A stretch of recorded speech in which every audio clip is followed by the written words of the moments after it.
Brought to you by Penguin.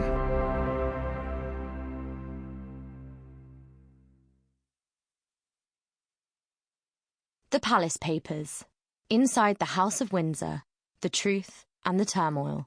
Written and read by Tina Brown. For my beloved Harry. Always. Prologue. Kryptonite.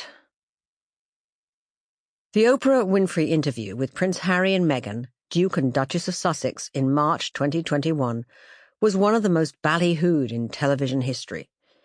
It was recorded 1 year after their bolt for the royal exit in the palmy gardens of an undisclosed mansion in Montecito, their California Elba, perched high above the Pacific coast. Oprah's outsized glasses magnified her wonder at the couple's nuclear revelations about the House of Windsor. "Were you silent, or were you silenced?" the TV oracle demanded in her most commanding tone over the ominous soundtrack in the teaser to the 2-hour special. The camera panned to Meghan's narrowed eyes, then cut off before we could learn her response. 49 million people globally tuned in to find out.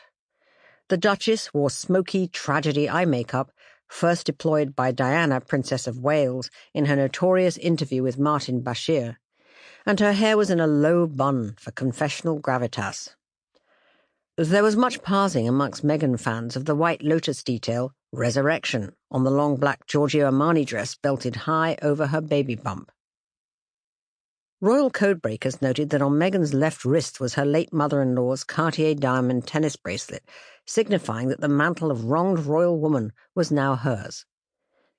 Harry, for his part, was lambasted on Twitter for the sartorial fail of his disconsolately saggy socks and undistinguished J.Crew suit.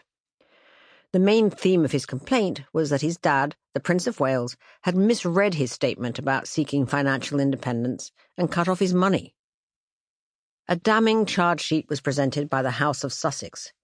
Institutional disregard of Meghan's mental health, the palace's inaction at her character assassination by the press, family jealousy, and, most serious of all, the explosive charge of racism against an unnamed royal family member who had raised, quote, concerns about how dark-skinned the unborn Archie could be. It was kryptonite.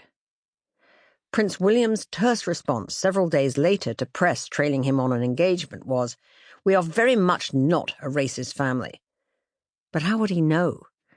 Meghan Markle is the first person of colour to marry a Mountbatten Windsor, and the diversity percentage amongst Buckingham Palace employees is 8.5%.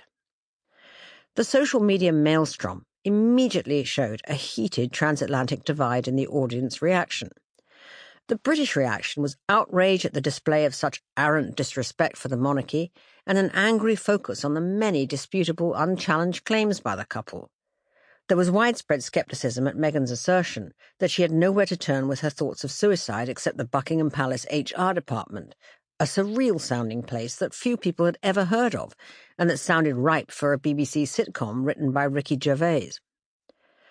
Wasn't Harry, who had himself spent years in therapy, also one of the founders of Heads Together, a royal initiative with Prince William and Kate to end the stigma around mental illness?